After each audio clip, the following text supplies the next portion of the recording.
Migori.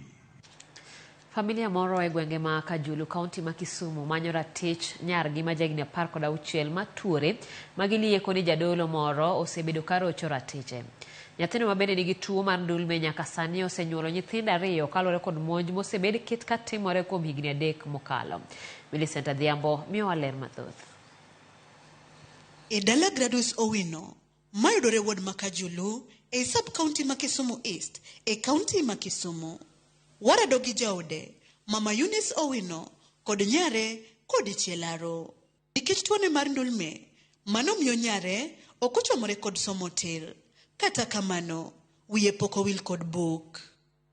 Bang' ndiko matin, nyako ni majahigni 16, lao lep nyathine mar 2, masani hao jumbe 2.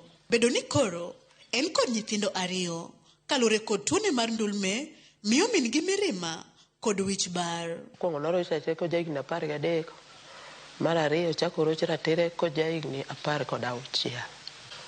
Mokwongo ne kowa penjo to nyathini ne okoni nyang'ani noluonge e buro dowa to miye siling 20 to kosetieko kode to ng'iso nodhiyo.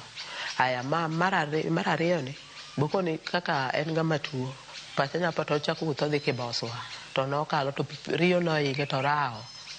To korao to kwayo pi to yudo ng'ano to ng'ano tuomone pi.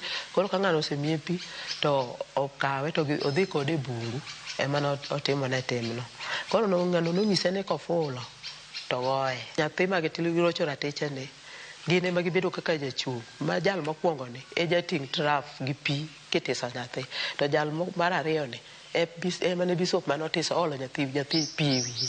Koro gichalo joma oyiro nyathine. Bang' fwenyo ni nyare ne oroch ratiche kaka olieko kod jayalo ma hike nitie diere kaachiel kod bishop ma jahigni 70 gi wiye ne okawo okang' mar donjonegi. Kata kamano pok oyudo ratiro. Jaduong' gweng' kana dhi ire noketo wachno piny nokoni wach ni oinge kawa kachiel nyaka ka polis. Kotera kuro to nwadhi ora mondo adhi akaw P3 adhi Russia.